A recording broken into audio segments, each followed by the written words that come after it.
que é a única coisa que tem na memória delas, que elas aprenderam de pastores e padres, porque delas mesmas, o que é que tem? Qual foi a última vez que você leu a Escritura? Você já leu ela toda? O que você sabe da Escritura? Do cursinho de teologia que você fez? Das pregações que vêm de um púlpito através de um homem, uma mulher, dito ungido, ungida? É só isso que você sabe da Escritura? Você já leu ela organicamente? Mas provavelmente alguém que recorre à prática da caixinha de promessa vai querer me refutar, já começando com 2 Timóteo 3,16, que diz: toda a Escritura é inspirada por Deus e proveitosa para ministrar a verdade. Muito usado esse título, esse tema, esse versículo, essa substância nas disciplinas teológicas, porque é a base para que eles possam teologizar as pessoas. Então toda a Escritura inspirada você usa para verdade, para admoestação, repreender o mal, para corrigir os erros que são pecados, a mártia, e para ensinar a maneira certa de viver. Aí o que eu fiz entre parênteses em vermelho? Equilibrar, vamos para o EQ, com 2 Coríntios 3. Nós vamos falar de 2 Coríntios 3 daqui a pouco. 2 Coríntios 3 fala da letra que mata. Os pentecostais gostam muito por 2 versículos. Primeira letra mata, não devo estudar, é o Espírito que é místico, quântico, que fala comigo e me revela. Segundo, onde há liberdade, onde há o Espírito, há liberdade. Que maravilha, vou fazer o que eu quiser, vou pular, vou saltar, vou dançar, vou correr, vou cair. Não. A liberdade ali é da letra do Velho Testamento, e a letra ali é o legalismo velho testamentário, é o Tanar. Mas não a essência do Tanar.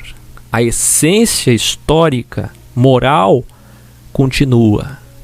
O que não continua é a aplicação. O problema é que as pessoas não veem as Escrituras como essência para absorção moral. Devemos absorver, extrair das Escrituras, dos oráculos de Deus, a essência moral. Por isso que eu digo que é um livro de referências e vou terminar falando assim hoje no estudo. Eu não posso acreditar que seja letra o estudar, porque letra está falando de legalismo. Nós vamos chegar em 2 Coríntios 3 mais para frente. Quem é o escritor de 2 Timóteo 3,16 e quem é o escritor de 2 Coríntios 3? Paulo. Shaul. É o mesmo. Vê, para Timóteo ele está dizendo, toda é inspirada. Escritura. Escritura aqui não é o compêndio neotestamentário, porque a Igreja Católica que compilou, e a gente vai ver isso daqui a pouquinho, calma, tá só começando, que compilou os 27 livros neotestamentários, só fez isso depois do 3º século. Na verdade, dizem no 2º século já havia uma pré-formação, mas culminou no 3º século. Uns dizem que Constantino se meteu, outros dizem que não.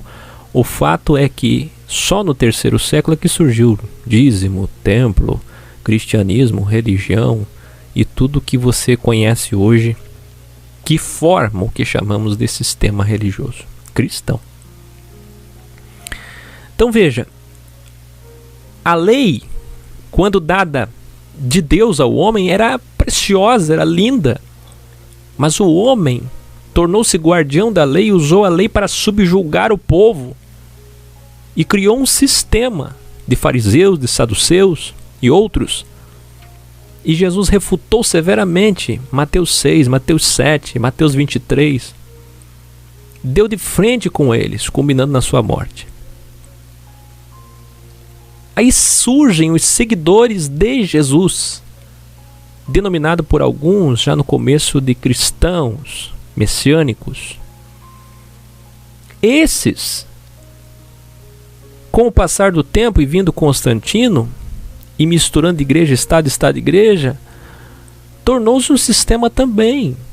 Tudo começa bem. A lei começou bem, mas tornou-se um sistema legalista.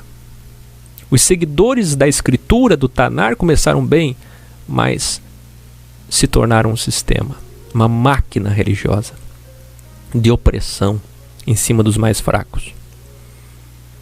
E o cristianismo teve o mesmo destino, a mesma sorte.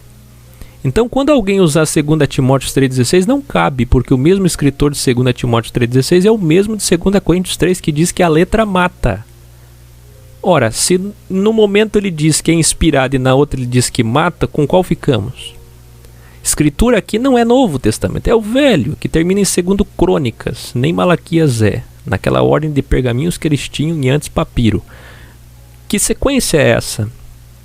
Essa sequência dos livros do Velho Testamento, incluindo Pentateuco com a Torá, poéticos e profetas maiores e menores, ela é inspirada, a essência dela é inspirada para você ensinar, para repreender o mal, para corrigir os erros, para ensinar as pessoas a maneira certa de viver, mas não na aplicação, porque se eu for aplicar o Tanar, a Torá, o Pentateuco, se eu for aplicar,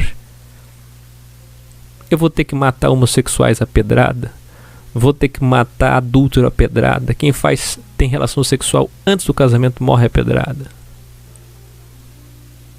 filho rebelde morre a pedrada, entre outras coisas que para nós hoje são aberração e que Deus deixou propositalmente para aquele tempo, organizando uma sociedade judaica em aldeias, milhões de judeus num deserto. Porque primeiro eles viveram em anarquia e Moisés não aguentava mais resolver os problemas, até que Jetro disse: Moisés, põe ordem na casa, levanta homens de 1000, de 100, senão você vai ficar doido, cuidar do povo é difícil. E ele fez isso e Deus deu para ele 14, 15 recomendações, que hoje chamam de 10 mandamentos. Essas 14, 15 recomendações tinham especificações, tinham parágrafos, incisos, que estão todas descritas perfeitamente em Levítico e Deuteronômio para aquele tempo, para aquelas pessoas, para aquela situação. Deus sabia que ele estava lidando com o povo mais difícil, o seu povo, a menina dos seus olhos e a Rudim, não era fácil. Então ele organizou a casa. Casa Yahu Shalaim, casa de Deus, Jerusalém. Então, entenda, cuidado. Aqui não está falando de Bíblia, aqui está falando da essência do Velho Testamento, que tem lições morais para que nós possamos saber a maneira correta de se viver, evitando o mal, corrigindo erros e vivendo a proveitosa e inspirada verdade. Vamos mais. Agora você vê uma breve história da tradução da Bíblia. Aqui vocês têm nitidamente uma história. Eu peguei esse material, mas eu vou refutar o que está errado aqui. Isso aqui refuta o paganismo católico na compilação da Bíblia ao decorrer da história. Mas eu refutarei também os judeus que estão por trás disso e que tendenciosamente vão puxar para o seu círculo. Então nós temos a lei escrita e dada pelo Eterno, a Torá, as 14, 15 recomendações lá de Êxodo 20. Depois nós temos no primeiro século, através do Messias, os evangelhos, que é um período interbíblico, já vou falar.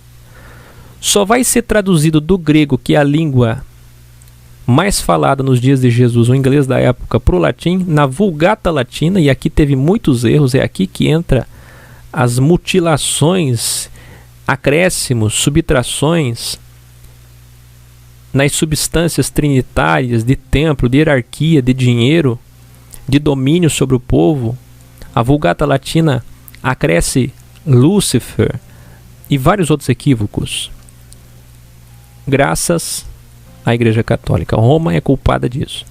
A Bíblia de Lutero não reforma nada, preserva os mesmos erros de Roma e ainda traz um espírito antissemítico, porque Lutero odiava os judeus.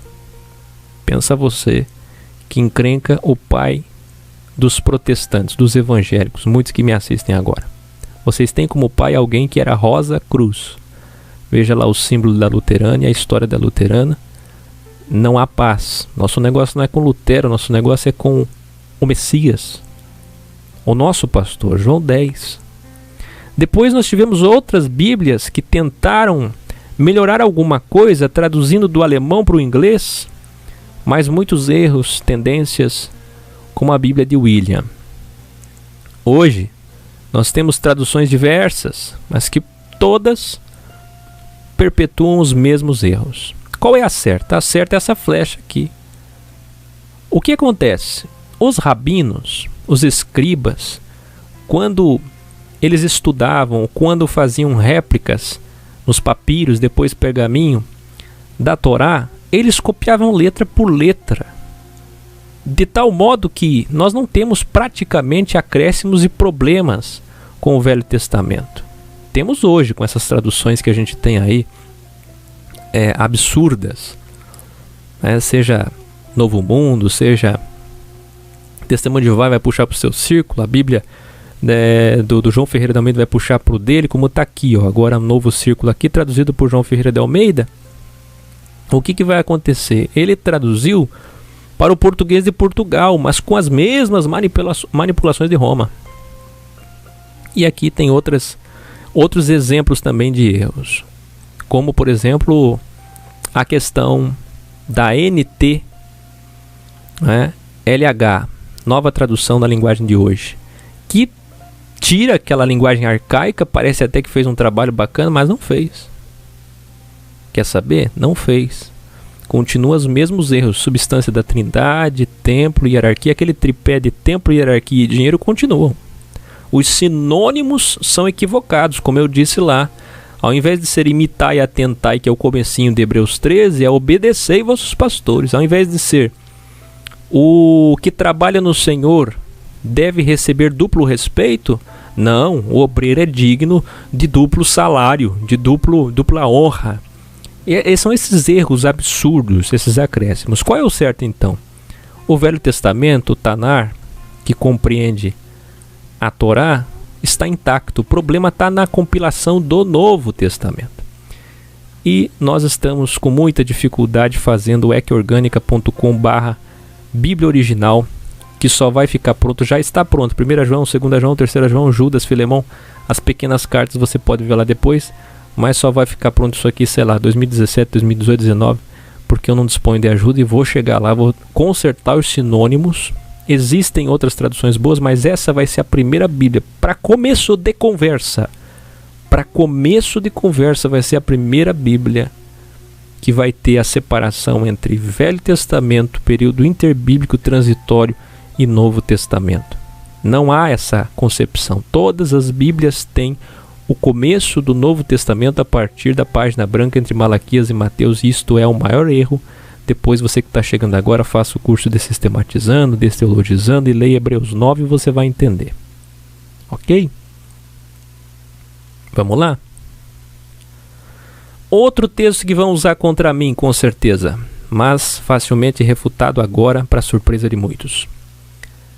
Mas, irmão Áquel, e aqueles que têm menos respeito, ô Áquel. João 5,39. Examinais as Escrituras, porque vós cuidais ter nelas a vida eterna, e são elas que de mim testificam. E agora? E agora, irmão Áquel? Para começo de conversa, aqui também não tinha o Novo Testamento. Aqui está se referindo ao Velho, que está intacto, que pouquíssimos problemas tem, a não ser da Vulgata Latina. Mas aqui vem uma questão extraordinária, e eu vou ensinar vocês agora. Olha o contexto. Primeiro tem que ver o contexto, a gente vai ler já. Mas antes de ler o contexto, eu já vou começar com isso aqui, ó. Caneta, por favor. Não é uma ordem. Quando você faz curso teológico, você aprende que é examinai a Escritura, como se fosse uma ordem. Mas o que está escrito não é examinai. O que está escrito não é ordem. O que está escrito é examinais. Examinais. Assim como todos os erros, aquele de Malaquias 3:10, que o pessoal acha que está falando para o povo, está falando para os sacerdotes, é tudo problema de semântica, hermenêutica, exegese, que eles mesmos falam tanto em interpretação e não sabem interpretar. Mas a Bíblia nem sequer é para interpretar, e a gente já vai chegar a isso lá no final do estudo de hoje. Segura aí, tem muito. Nem comecei. Examinai. Se tivesse escrito examinai, seria uma ordem, mas é examinais. Examinais. Por que muda tudo? Porque quando você lê examinais, você está entendendo. Vou voltar aqui agora. Quando você lê examinais, vamos fazer o seguinte. Eu vou tirar o slideshow. Eu vou abrir a Bíblia aqui. A gente vai ler junto. Se você quiser pegar a Bíblia, online, impressa, pegue e vamos ler juntos. João 5. Para ficar bem claro essa questão. João 5:39. Só que a gente não vai ler tudo, senão fica muito extenso o estudo. Mas vamos só a parte que interessa do contexto. O contexto às vezes é uns versículos antes e uns versículos depois, já dá todo entendimento. Vamos lá para o 39. Vamos comigo? Aí João 5.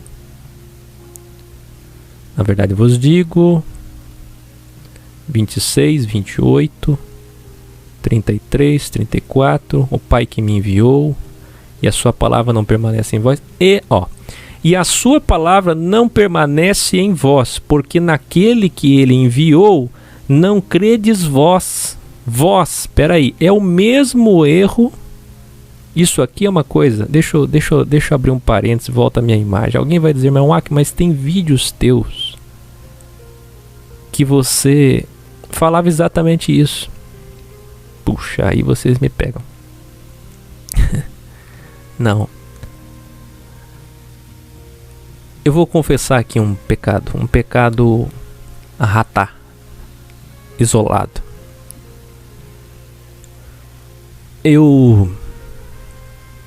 Deus tem me mostrado o caminho e me guiado em toda a verdade, e eu passo a vocês, é só um dom, eu nada sei de mim mesmo, é o Senhor. Mas, no começo do projeto, e de lá para cá, e daqui para frente, naquele lema sempre melhorando, muitas coisas eu sempre tive dentro de mim. Só que eu não tinha um grupo formado para ensinar. Eu tinha um grupo que nem sabia quem eu era. Como é que eu ia chegar ensinando pontos tão difíceis? Então eu fui, com o tempo, dessistematizando com as pessoas. Algumas coisas eu já sabia, outras passei a saber, e todo dia eu melhoro e me aprimoro. Mas não me aprimoro como vocês, muitos de vocês que desequilibram e vão para o desigregismo. Eu sempre melhoro para a moderação, para a frutificidade, para o resultado, para a produção, para o certo, para o bem, para a verdade. Eu tenho muita responsabilidade com o que eu falo. Eu não vim aqui brincar. O negócio, o trabalho, a missão, tudo é seríssimo. É seríssimo. Eu posso sorrir aqui amanhã, eu posso pessoalmente com as pessoas ser simpático, brincar, mas o trabalho é seríssimo. E o que vale não é o sorriso do ar, o que vale é a intenção do coração. E aqui dentro a motivação é séria, muito séria. E pensando nisso, muita coisa eu tinha medo de trazer a vocês, como trindade, livre-arbítrio, Deus interfere, não interfere. Eu pensava, Senhor, eu orava, dizia, Senhor, eu trago ou não? E Deus foi me encorajando, preste atenção, Deus foi me encorajando a fazer isso. E eu vou ir até onde Deus quer que eu vá. E hoje aqui, mais uma vez, é uma dessas coisas. Encorajado por Ele, vou ensinar vocês uma coisa. Olha aqui. E a sua palavra não permanece em vós. Sua palavra, suas ações, seu ensino, sua essência, não é a palavra Bíblia. Porque naquele que enviou não crede vós, não credes vós. Olha só, vós. Vós quem? Os judeus, fariseus, religiosos que estavam ouvindo. Vós quem? Judeus, ele veio para os judeus. Judeus, fariseus que estavam ouvindo. Eles, vós, olha o contexto. Não tira versículo de contexto. Examinais. Isso aqui o teólogo vive ensinando. Texto sem contexto é pretexto. Vocês falam essa frase, é melhor que vocês rezassem Ave Maria.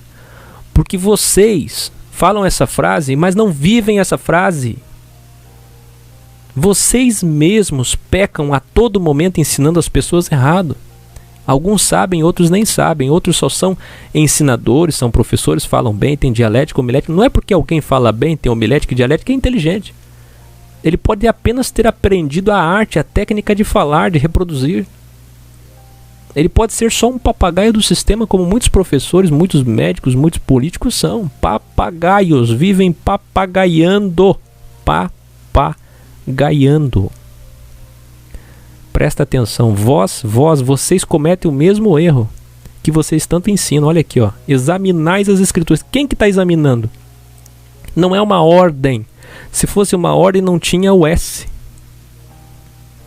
Se fosse uma ordem, seria examinai, leiam a Bíblia.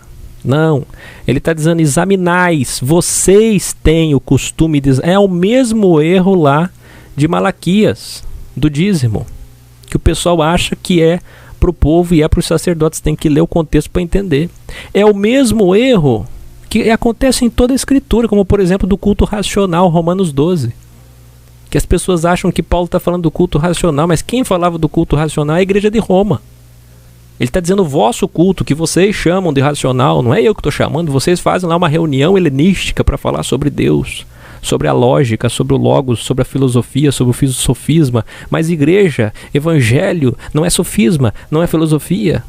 Vocês estão errados, porque o nosso culto não é racional, o nosso culto é nosso corpo, que é nosso templo. É isso que Paulo está tratando lá. E aqui é a mesma coisa.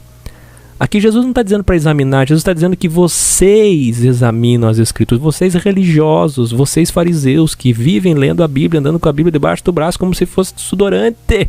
Não é isso que os católicos refrutam os crentes?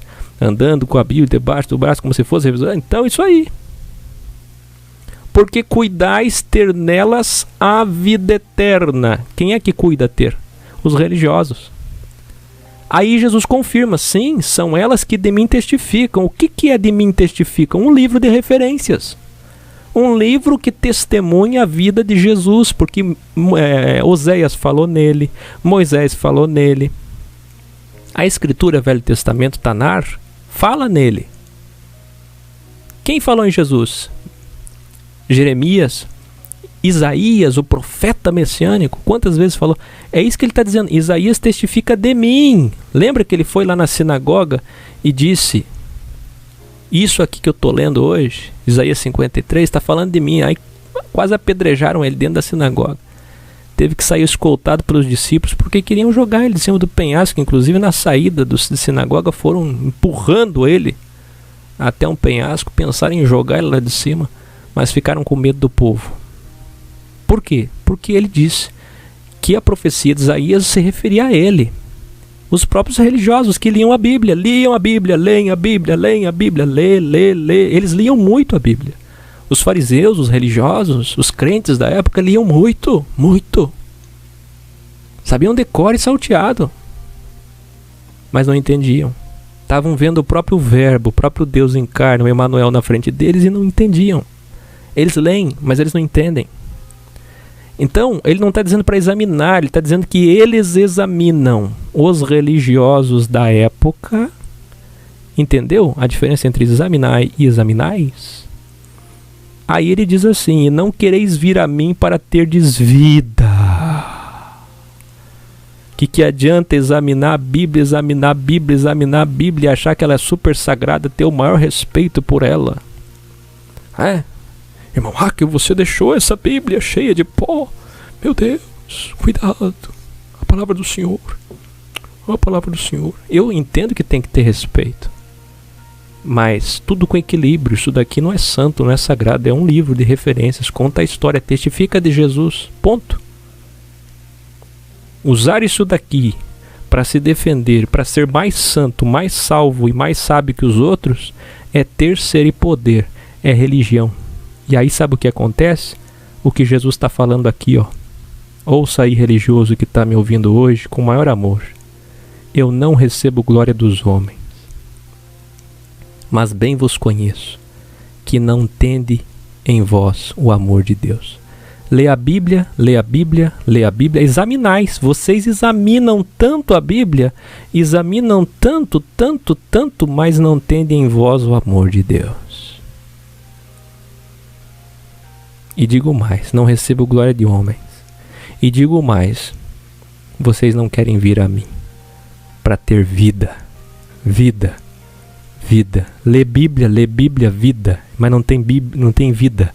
Lê Bíblia, mas não tem amor. Tá entendendo o contexto agora? Deus tá falando.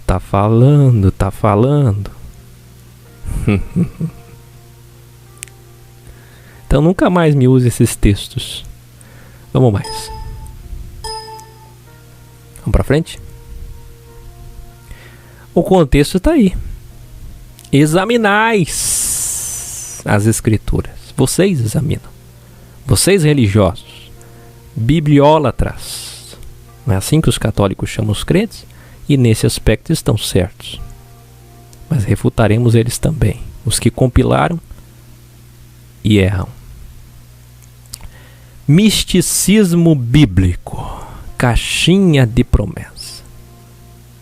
Quantas pessoas usam a Bíblia como caixinha de promessa? Eu vou contar uma história agora para vocês, na sequência, de 3 homens. Eu criei essa história, que discutiram, brigaram, se desentenderam sobre uma reportagem. E cada um achou na Bíblia versículos isolados para defender sua ideologia, sua crença, o que ele acha da vida, o que ele pensa, o que é mais fácil, mais convincente para ele, de acordo com a sua história, que não exige renúncia. Então a Bíblia pode se encaixar em qualquer filosofia. O pastor gay vai usar a Bíblia. O pastor pode casar com uma criança. Um pedófilo, um cara de 50 anos pode casar com uma de 10 e dizer que tem base bíblica. Tem base bíblica para matar, para roubar. Tem base bíblica para tudo. Porque a Bíblia não é caixinha de promessa. Mas alguém vai dizer, irmão, que isso eu já sei, eu não faço. Não faz? Tudo que eu mais tenho visto e que culminou na minha vinda hoje aqui para fazer esse vídeo são pessoas que usam a Bíblia para não mudar. Eu nunca vi isso. Se a Escritura testifica, é um livro de referências de homens que venceram o mundo, para extrair lições morais para nós vivermos hoje, como acabei de ensinar na introdução, como que eu vou usar a Bíblia para não ser transformado, para não me converter 180 graus, para continuar no mesmo erro? É isso que as pessoas fazem. É patético. Você vai conversar com a cidadã, 40 anos de denominação, e o dízimo, Malaquias 3:10. Aí você vai conversar com outros 50 anos de denominação, Mateus 23:23. A Bíblia é caixinha de promessa. Honestamente, eu duvido que essa pessoa leu esse capítulo algum dia Por isso que a gente vê, com humildade, eu estou dizendo, isso é dom, pessoas que chegam aqui no EC, vocês podem escrever aí no chat, no final eu vou ler. Pessoas que chegam no EC com 30, 40, 50, 60 anos de denominação, dizendo, irmão, que eu aprendi tudo agora.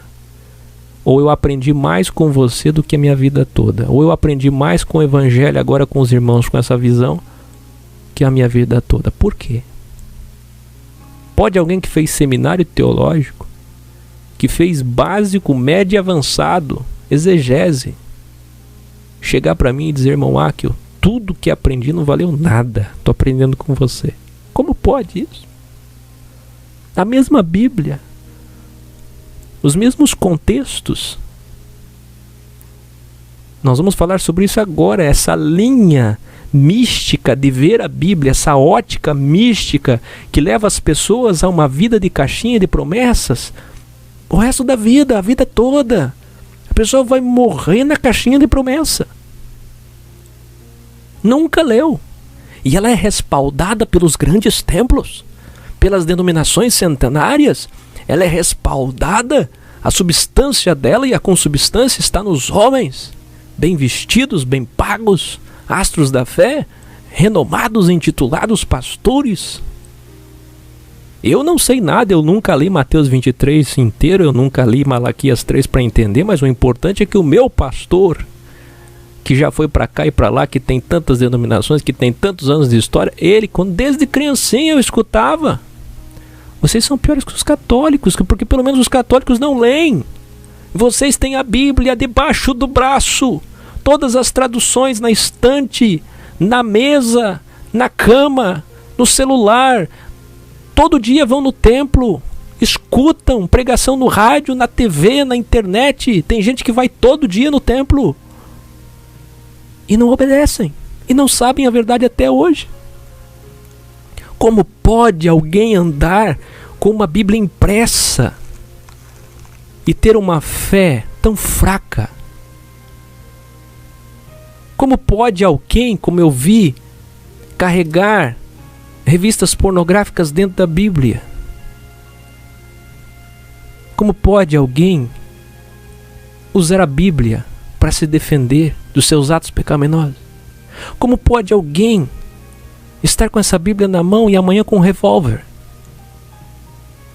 Como pode alguém não ter respeito por essas escrituras? E dizem eles que têm. Não são sagradas, não são místicas.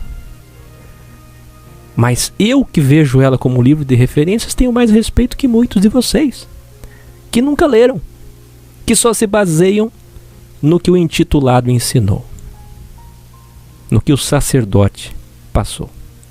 Sabe aquela história da batatinha quando nasce? Esparrama pelo chão. E na verdade é espalha a rama. Quem tem boca vai a Roma. E na verdade é quem tem boca vai a de vaiar. Vaia a Roma. Mas com o tempo as pessoas aprendem errado e vão passando de geração em geração. E o importante é que o pastor falou, o padre falou. Devia ser proibida a leitura isolada ou parcial da escritura. Proibida.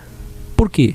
Quando você lê um texto isolado, vocês estão vendo o tamanho do problema. Eles sabem disso. Se você entrar agora na Google e procurar, os teólogos vão dizer: a maior fonte de heresias são os textos isolados. Inclusive a EBD já me refutou, já está atacando os desigrejados, e os teólogos maiores do Brasil estão nos atingindo, nos perseguindo, nos atacando. E amanhã ou depois eu vou constar lá, junto com Atmani, junto com Eli Soriano e companhia, como o grande herege. Eu, Mário Persona, Caio Fábio e companhia, dos grandes hereges. Ok.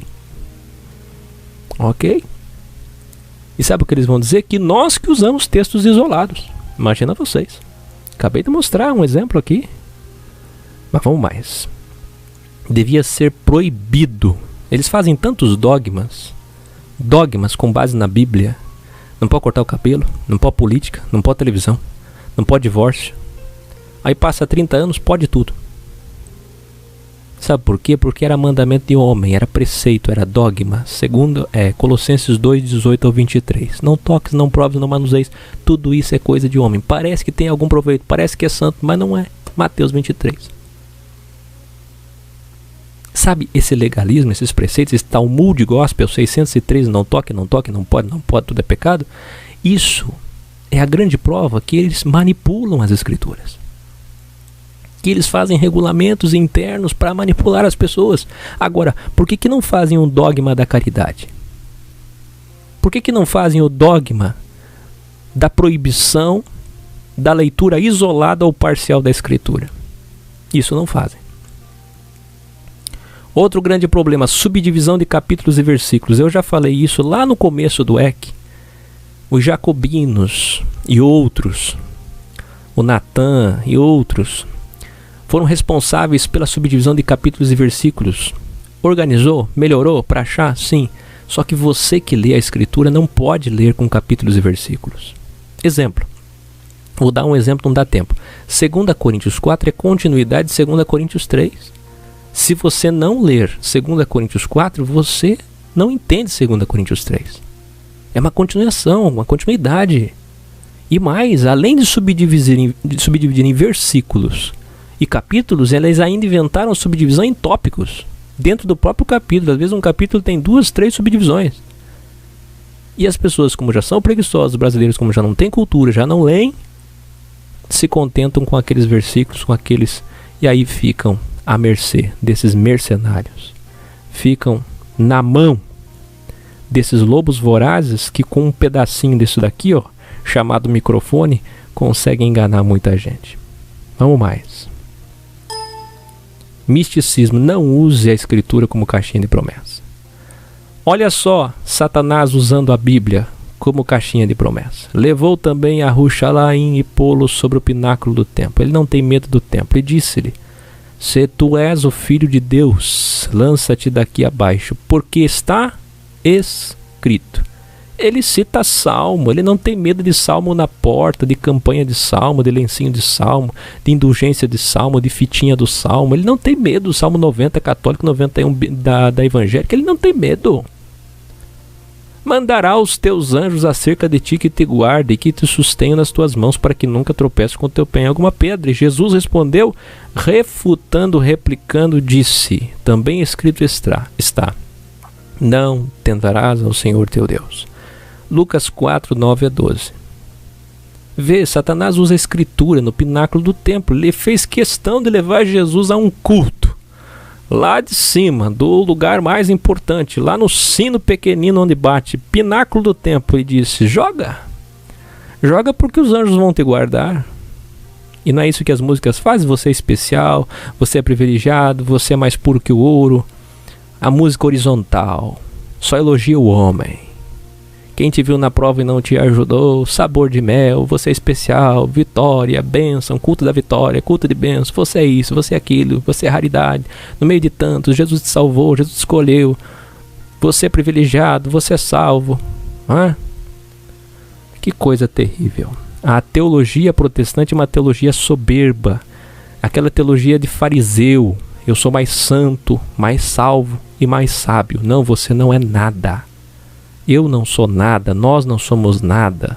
O Evangelho ensina não ter, não ser, não poder, porque Jesus pode, Jesus é, Jesus tem. Só Ele, só o Evangelho, que tem que ser da graça, não da lei, tem que ser de graça, não pode ter dinheiro, não pode ter dinheiro. Irmão, mas é lindo aquela mulher falando, aquele homem, mas ele cobra para pregar, cobra para cantar, lá tem dinheiro, então não é Deus. Deus não está nisso. Mas ninguém pode falar que Jesus Cristo é o Messias, que Jesus é o Messias, senão pelo Espírito Santo.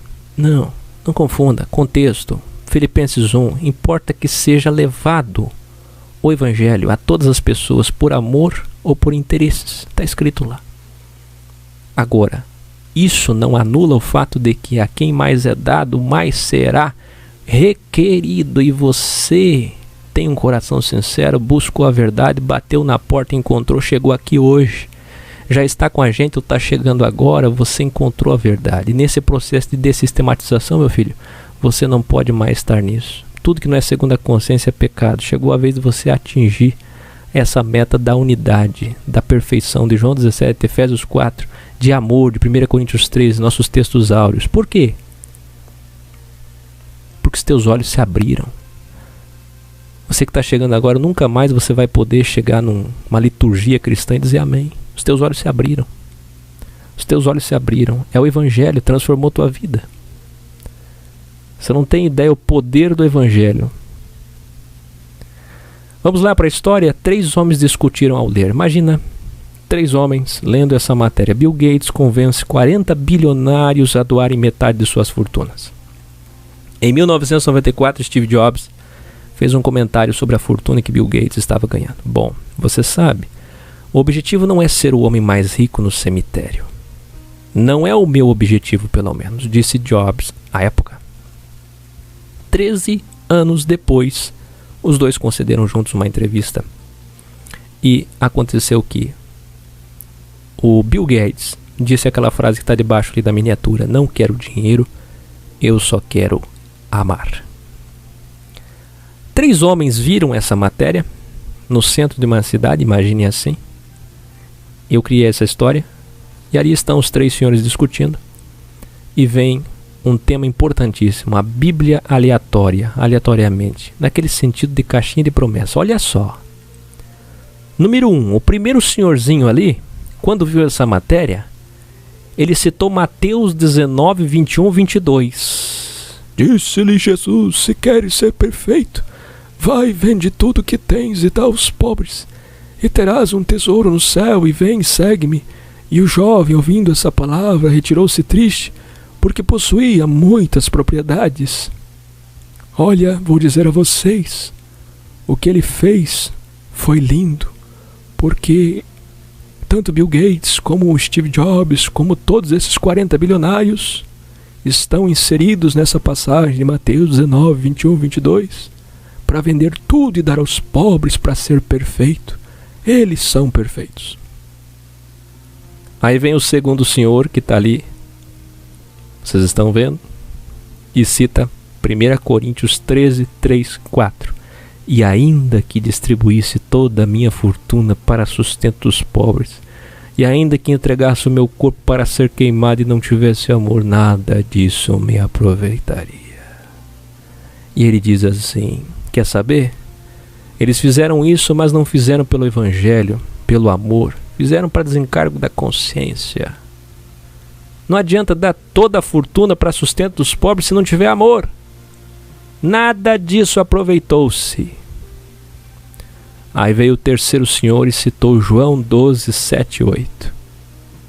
Eu escutei vocês dois e vou dizer, nenhum de vocês está certo. Porque a Bíblia diz, Jesus disse, deixai-a. Ela guardou este perfume para o dia da minha sepultura. Pois sempre tereis convosco os pobres, mas a mim nem sempre me tereis. Viu? O ideal é não dar nada para pobre, porque pobre sempre vai ter.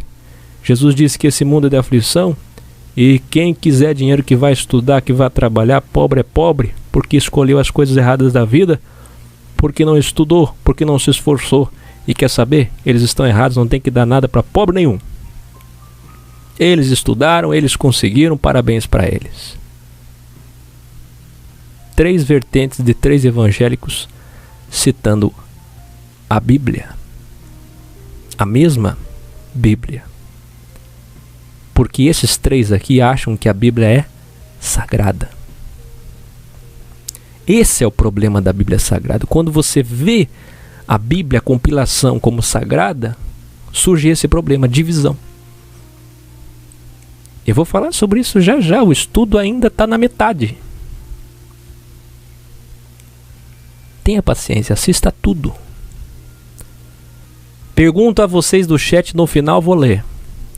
Qual dos 3 está certo? O número 1, 2 ou 3? O que citou Mateus 19, 21, 22, o que citou 1 Coríntios 13, 3, 4, o que citou João 12, 7, 8? Qual deles está certo? Um tempo para vocês responderem. Resposta. Se você citou um, Se você citou 2, se você citou 3, você não entendeu. Será que alguém entendeu? Nenhum dos 3 está certo. Vamos para o contexto? O problema é a visão mística sagrada das coisas. Vocês continuam com visão mística ainda? Vamos lá. Primeiro, número 1. Vamos ver o porquê que o número 1 está...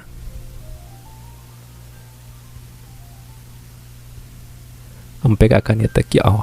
Por que o número 1? Por que ele está... Deixa eu arrumar essa caneta aqui.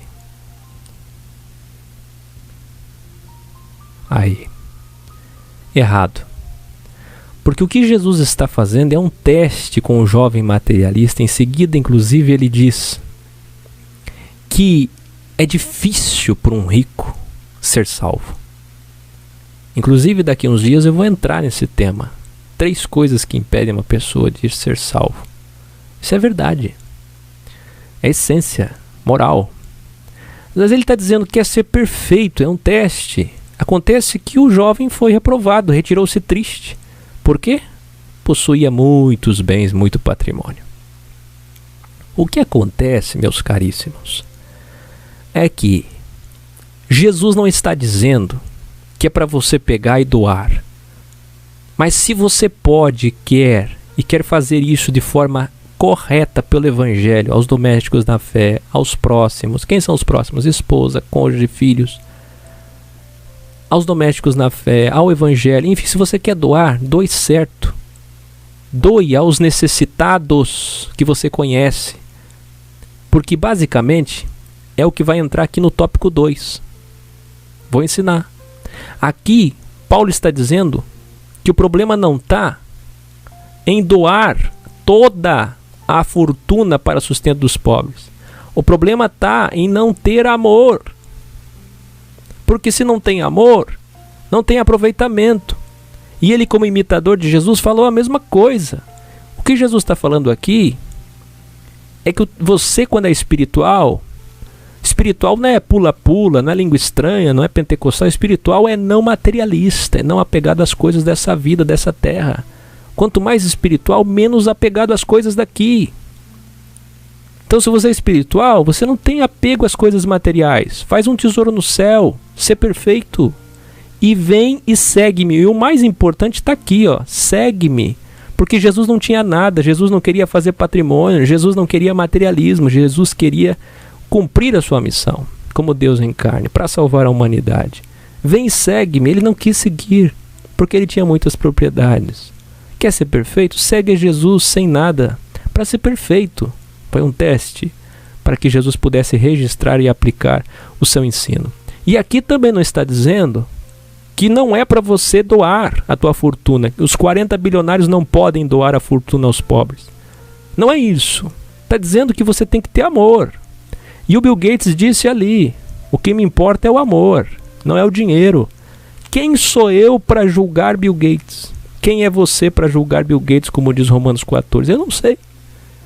Às vezes a gente vê as intenções. Tem gente que faz isso para bater imposto terreno, tem gente que faz isso para marketing, tem gente que faz isso porque são os senhores do mundo. É uma forma de distribuir dinheiro para diminuir a desigualdade social nos planos da ONU. Tem N situações, vai saber. Mas quem sou eu para julgar Bill Gates? Quem sou eu para julgar essas pessoas, esses bilionários? Se fizeram com amor, sem amor. Ele está dizendo, para mim não me interessa o dinheiro, só amor. Deus é que sabe, o Criador é que sabe. É aí que entra Mateus 7. É aí que entra Mateus 7. Na questão soteriológica, entra Mateus 7. E eu não sei. Mas também não está dizendo que não é para doar. Pelo contrário, o capítulo de 1 Coríntios 13 é o capítulo do amor. Ele está dizendo para você doar sim, desde que tenha amor. O que não pode é você mandar dinheiro para a África achando que você já cumpriu a meta de caridade. O kardecismo. Eu vou mandar um dinheiro lá para uma instituição para limpar minha alma. Alguém bateu no portão, vou dar lá. Nem conheço a vida da pessoa, não acompanha, não tem carinho, não leva o evangelho. Apenas dá o dinheiro sem amor. Deus conhece a intenção do teu coração, a motivação. Lembra do vídeo que eu fiz? Tudo é motivação? Agora eu vou explicar o terceiro e vou fechar, para vocês verem quem está certo. O último parte para o extremismo. Não tem que dar nada para pobre nenhum, pobre que vai estudar. O que Jesus está fazendo aqui? Está refutando Judas, o tesoureiro, aquele que metia a mão na bolsa e desviava dinheiro. E Judas está preocupado com o valor do perfume. Judas está preocupado. Muitas vezes estava preocupado. As pessoas estão preocupadas com o valor do perfume. Aí Jesus está dizendo, os pobres sempre vão ter convosco. Porque o mundo é mundo de aflições, sim, sempre vai ter pobres. Só que olha o que ele está dizendo, mas a mim nem sempre tereis. Quanto tempo durou o ministério de Jesus? Jesus, com a minha idade, 3 anos e meio de ministério, eu falei ontem, um ministério extremamente efêmero. 3 anos e meio, o projeto já tem 4. Projeto EC Orgânica. 3 anos e meio de ministério, sabe o que é isso? Então, por isso que Jesus estava dizendo, deixa ela fazer isso para mim, depois ela vai ter dinheiro de novo, ela vai ajudar pobres de novo e vai fazer caridade. Não é que não é para fazer caridade, não é que não é para ajudar os pobres, mas é que os pobres vocês têm sempre. Eu vou sair em breve daqui, eu vou morrer por vocês, eu vou sair dessa terra em breve, eu não vou estar mais aqui. É isso que Jesus está falando, esse é o contexto. Então o que está certo? Número 1, número 2 ou número 3? Nenhum. Aqui está dizendo que é para ajudar pobre, sim. Número 2, aqui está dizendo que é para ajudar sim com amor, e aqui está dizendo que é para ajudar sim com amor. Qual a essência então? O que fica? Vê, se a Bíblia for mística, se a Bíblia for aleatória, se a Bíblia for sagrada, você sempre vai ficar pegando textinhos para defender posições. E surgem 3 vertentes, 3 ramificações teológicas. 3 senhores que já fundaram 3 denominações aqui através da história que o Ackel criou. Já são 3 denominações. 3 ideologias filosóficas, teológicas. Quando na verdade se os 3 fossem humildes e aprendessem comigo nesse vídeo hoje, esses 3 senhores que eu mesmo inventei diriam, realmente, nós estamos errados. Mesmo com a nossa idade e com tudo que aprendemos, a Bíblia é uma compilação histórica, livro de referências de heróis da fé para extrairmos a moral, a lição moral do texto. Qual é a intenção?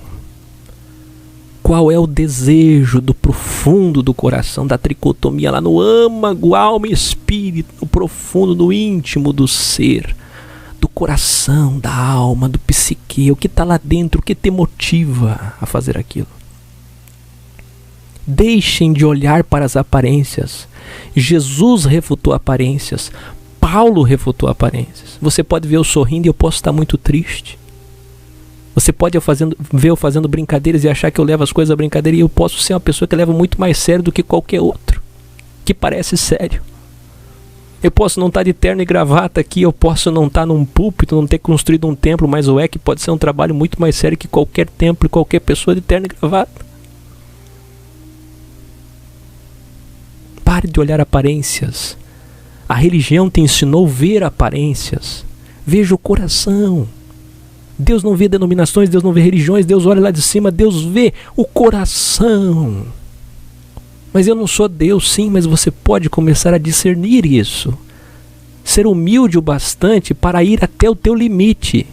Eu não posso julgar Ackel porque eu não conheço o coração de Ackel. Eu posso ver o coração de Ackel pelas obras. Eu não posso citar 1 Coríntios 3, nem João, nenhuma batatinha para julgar o Bill Gates. Eu não sei o coração dele. Depende da motivação.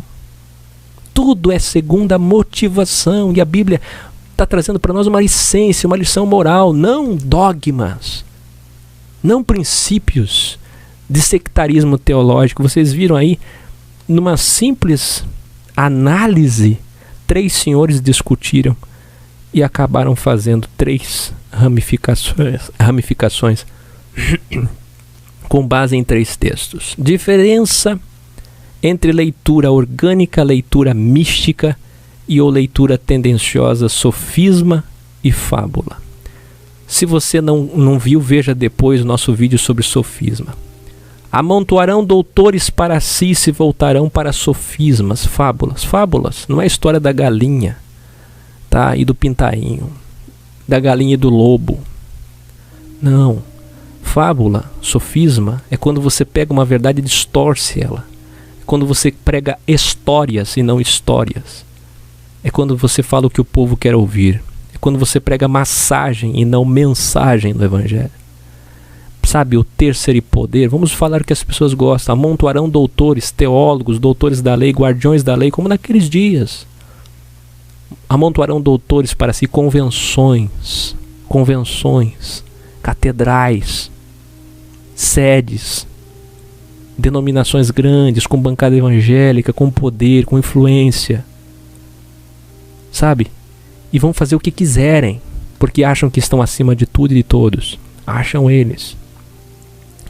Agora, nós vamos ler e fazer a simulação desses 3 tipos de leitura: orgânica, mística e tendenciosa, para vocês entenderem o que é sofisma e fábula hoje em dia, usando a mesma Bíblia. Por favor, abra aí Filipenses 4. Dessa vez, eu não vou colocar na tela, vou ler daqui e você lê aí, tá? Para você pegar um pouco a Bíblia também. Tem uma Bíblia próxima aí ou já esqueceu? Já está com tanta raiva da Bíblia, veio aqui escutar o irmão Aki, achando que o Aki ia dizer para nunca mais ler a Bíblia, né? Só para você ficar escondido nos teus pecados. Ela não é sagrada, mas ela tem essência de verdade. Lições morais. Filipenses 4, eu vou ler misticamente. Abram a Bíblia em Filipenses 4,13. Posso todas as coisas naquele que me fortalece. Imã de geladeira, para-choque de caminhão, adesivo de carro. Tudo você pode nele. Se você é fiel no dízimo, na oferta, se você vem, cultua o Senhor, dá o teu melhor, se esforça, se você obedece os mandamentos do Senhor, se você louva com todo o coração, se você faz sacrifícios no altar do Senhor, o Senhor te fortalece. Paulo podia tudo naquele que fortalecia, porque Paulo era obediente à lei do Senhor. Paulo estava sempre nas sinagogas, ensinando a palavra do Senhor. Então, um versículo isolado, eu posso até pegar outros, como por exemplo, eu posso até usar Filipenses 4,15 para tentar endossar o fato de que eu posso cobrar para pregar. Vê um texto.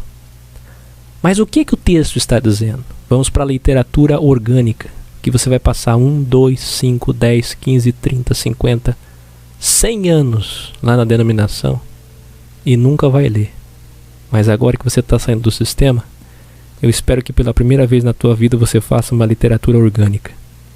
Leitura orgânica, simples, simples, simples. O certo era ler toda a carta aos Filipenses, no mínimo todo o capítulo 4.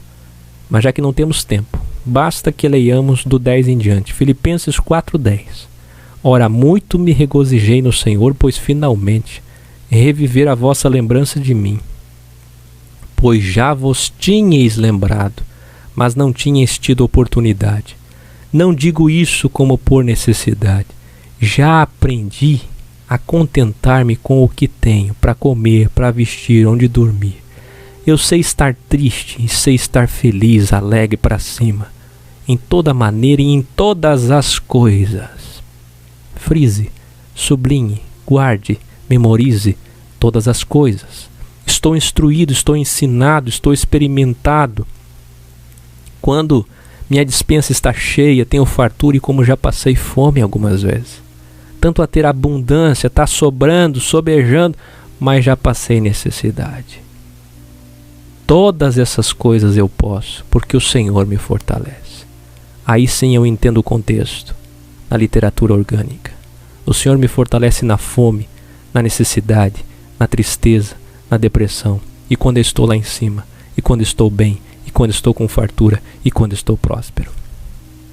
A leitura mística vai extrair do texto como Malafaia, naquela mensagem Uma Vida de Prosperidade, ele pega 2 Coríntios 8, 2 Coríntios 9 e lê versículos isolados, como faz Marco Feliciano, como faz todo esse pessoal, Edir Macedo e companhia.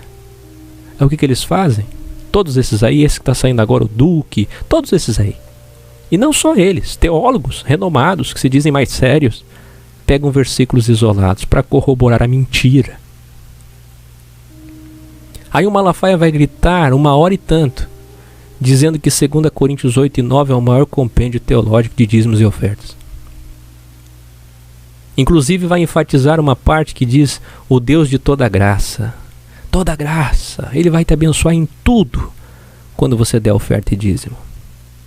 Só que se você fizer uma literatura orgânica, uma leitura orgânica de 2 Coríntios 8, de 2 Coríntios 9, de 1 Coríntios 16, de Atos, você vai ver que tudo que era depositado aos pés dos apóstolos era para os cristãos pobres da Macedônia, era para os cristãos pobres da Judéia. Eram coletas para irmãos e irmãs necessitados. Só isso. Não tem nada de dízimo, não tem uma vez o termo dízimo, não tem uma vez o termo oferta. Não há nada sobre isso, nenhuma substância, nenhuma citação. Só coleta para pobres.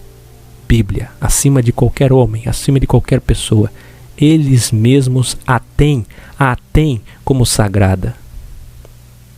Nós que não temos como sagrada, respeitamos ela.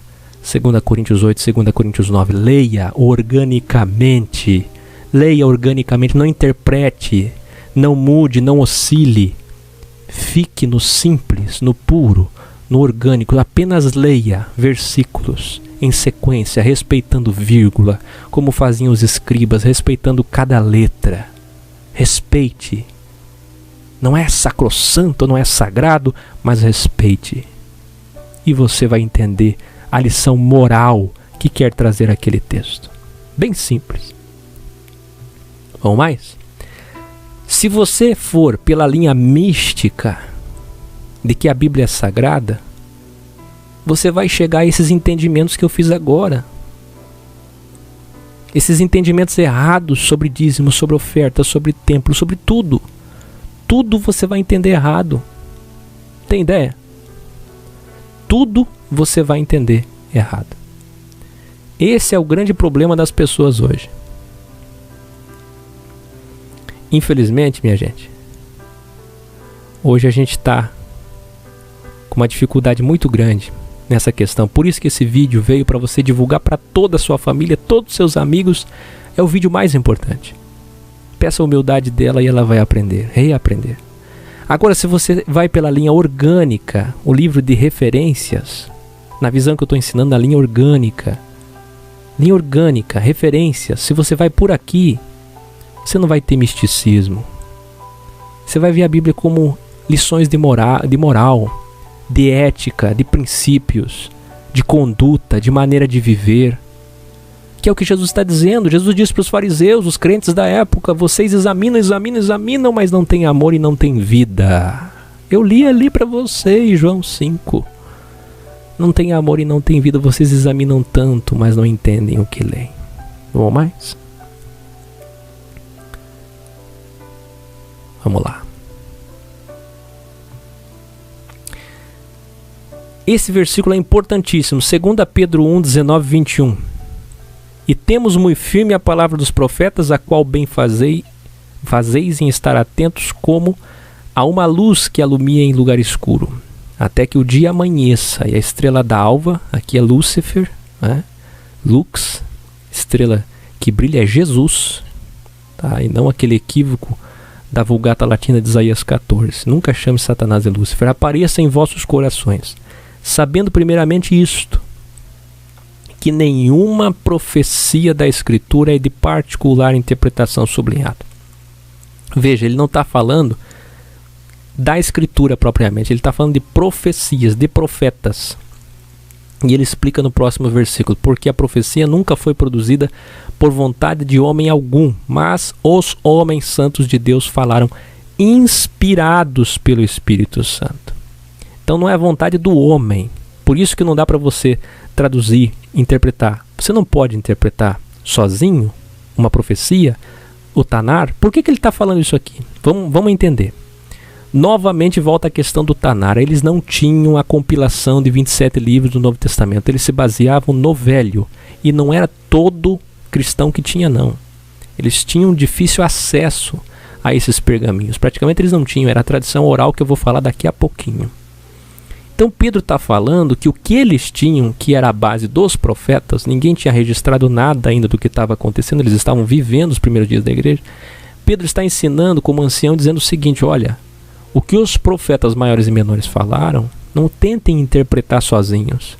Se vocês interpretarem as profecias deles, as pregações, como arautos, como porta-vozes, que para eles, não da vontade deles, foi revelado, rema, inspirado, vocês vão entender errado, vocês vão chegar a conhecimentos errados. Então, a interpretação correta vem através do Espírito, mas não místico, e eu vou chegar lá. Vê, se essa regra vale para o Tanar, que é o Velho Testamento, porque ele está falando de profetas. Ele está falando de profetas, profecias. O Tanar é cheio de profecias. A maior parte do Tanar é lei e profetas.